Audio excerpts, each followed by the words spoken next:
I didn't realize my mom had died all over again until I sat down to eat that Sunday. Not at the funeral. Not when people were hugging me and saying, "Be strong." Not even the night I got the call. It was a quiet Sunday afternoon in my own house with a full plate in front of me and my phone sitting right beside it. That's when it happened.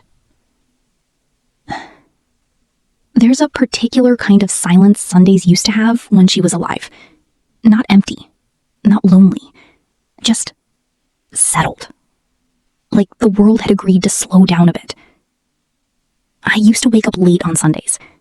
Not dramatically late, just enough to feel like I had rested. I'd stretch, check my phone, maybe scroll a little too long, and then, almost like muscle memory, I would reach for my phone and call her. It didn't matter what time it was. There was no too early or too late with my mom. And she would always pick up. Always. Sometimes on the first ring. Sometimes on the third, with that familiar hello, like she already knew it was me. And the conversation was never anything extraordinary. That's the thing that hurts the most. It was ordinary. "Have you eaten? What are you doing today? Don't forget that thing you said you'd do. You and this your busy life." And I would laugh, or complain, or deflect. But we would talk. Even if it was for 5 minutes. Even if it stretched into 30. It anchored my Sundays. I didn't call it a ritual back then. It just felt like life. So that Sunday, the first one after she passed, I didn't wake up thinking, today will be hard. Grief is strange like that. It doesn't always announce itself. Sometimes it just waits for you to walk into it.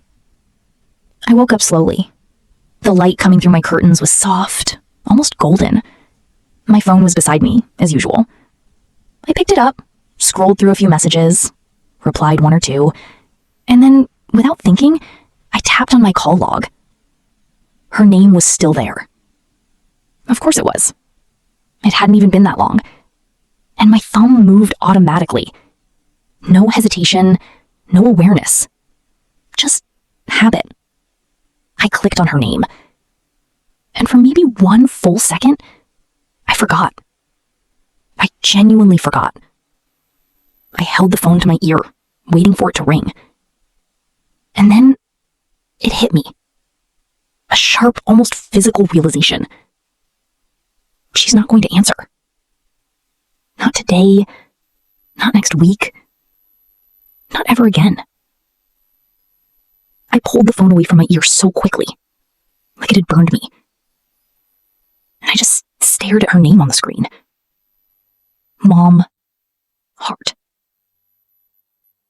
That little red heart suddenly felt like a lie. Because what do you do with love that no longer has a place to go? I didn't cry immediately. That's the part that surprised me. I just sat there, very still, like my body didn't know what reaction to pick. Then I locked my phone, placed it face down, and said out loud, "Okay, it's fine." As if I was calming a child, as if saying it would make it true. I got up, brushed my teeth, straightened my space a little. I was performing normalcy. That's the best way I can describe it. Like I was acting in a version of my life that no longer quite fit, but I didn't know how to rewrite the script yet. Eventually, I decided to eat. Not because I was hungry. If I'm being honest, I wasn't. But because eating felt like the next thing a normal person would do on a Sunday afternoon. So I sat down, plate in front of me, phone beside me, silence all around me. And that's when I noticed it. This gap. This invisible, uncomfortable gap between me and the moment. Because usually by now, I would already be talking. I would be mid-conversation, explaining what I was eating like I was presenting a full report. "Mommy, you won't believe what I made today." And she would interrupt me. Did you do it properly this time?" And I'd roll my eyes so hard she could practically hear it through the phone. That was our thing. That was our rhythm. But this time, there was no interruption. No laughter. No commentary. No "you, this girl." Just the faint sound of a fan spinning somewhere in the room. I picked up my fork, took a bite, and immediately I noticed something was wrong. Not with the food, with me. I was chewing, but I wasn't tasting. I was eating, but I wasn't present. Because all I could think was, who do I tell I'm eating? It sounds small, almost silly, but in that moment, it felt like everything. Because I realized I had never really eaten alone before. Not truly. Even when I was physically alone, she was always there, on the other end of a call, filling the space, carrying the moment with me.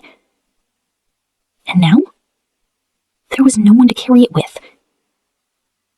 About 3 minutes into sitting there, just chewing slowly, awkwardly, I did something I didn't plan. I spoke. Out loud. Soft. Almost like I was whispering into something fragile. "Mommy, I'm eating." The second I said it, my chest tightened so fast it scared me. Because that's exactly how our calls would start. No greeting, no build-up. Just that. "Mommy, I'm eating." And she would respond instantly. "What are you eating?" Every time. Without fail. But this time, nothing came back. No voice. No question. No warmth. Just silence. That felt louder than any response. And that's when I broke. Not a dramatic breakdown. No screaming. No falling to the floor. Just tears. Quiet ones. The kind that don't ask for attention. They just come. And I sat there, crying over a plate of food, realizing something I had never fully understood before. Food had never just been food for me. It had been connection. It had been conversation. It had been her. The days that followed were confusing in a way I didn't expect. Because grief didn't show up the same way every time. Some days, I couldn't eat at all. I would sit in front of a full plate and feel nothing. No hunger, no interest, just emptiness. Other days, I would eat more than I needed to. Not because I was enjoying it, but because I was trying to fill something. Something I couldn't name, something that refused to be filled. And I started to notice a pattern. It wasn't about the food, it was about the absence. Wait, I haven't told you the most important part yet. Because this story doesn't end with me sitting in silence every Sunday feeling broken. Something changed. Not quickly, not dramatically, but in a way that felt honest. A few weeks later, it was Sunday again. Same soft light, same quiet room, same familiar routine trying to rebuild itself. I sat down to eat. And this time, I didn't reach for my phone. Not because I didn't want to, but because I knew what would happen if I did. That sharp reminder, that moment of forgetting and remembering again.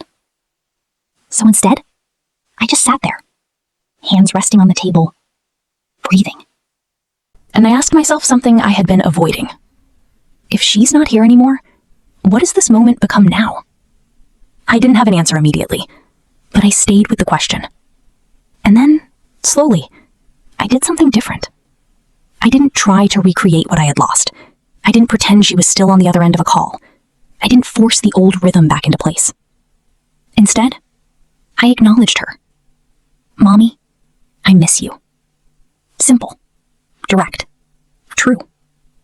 And then I picked up my fork, and I ate. But this time, something shifted. I wasn't rushing. I wasn't distracting myself. I wasn't trying to escape the silence. I was in it, fully. And for the first time since she passed, the silence didn't feel like an enemy. It felt like space. Space where my memories could exist without hurting as sharply. Space where I could feel sad and still be okay. Space where I could begin to build something new. Because here's what I've learned. Grief doesn't just take things away. it changes the meaning of things. And sometimes, it asks you to create new meaning from what's left. Sundays will never be what they used to be for me. There will always be a part of me that reaches for my phone, that expects to hear her voice, that wants one more, "Have you eaten?" But now, Sundays also hold something else. A quiet kind of strength, a deeper awareness, a softer way of being with myself. So, if you've ever sat down to eat and felt like something was missing, if a simple moment suddenly felt heavier than it should, if you've ever realized that food or time or routine meant more to you because of someone who is no longer here, I want you to know this. You're not strange for feeling that way. You're human. And you don't have to rush to fix it. You don't have to force yourself to feel normal again. You're allowed to sit in the quiet. You're allowed to miss them in the smallest, most unexpected moments. That's where love shows up sometimes. Not in grand gestures, but in ordinary things that no longer feel ordinary. And maybe, over time, you'll find your own way to carry those moments forward. Not exactly the same, but still meaningful. Still yours. Before I go, I want to hear from you. Have you ever experienced a moment like this, where something as simple as eating brought back memories you weren't prepared for? How did you handle it? You can share in the comments, whatever you feel comfortable with. Someone out there might read your story and feel a little less alone. And if this story stayed with you, even for a moment, then I'd love for you to stay connected. Subscribe to GistOver Cooking, because here, it's not just about food. It's about the memories, the emotions, and the quiet truths that come with it. And I'll see you in the next one.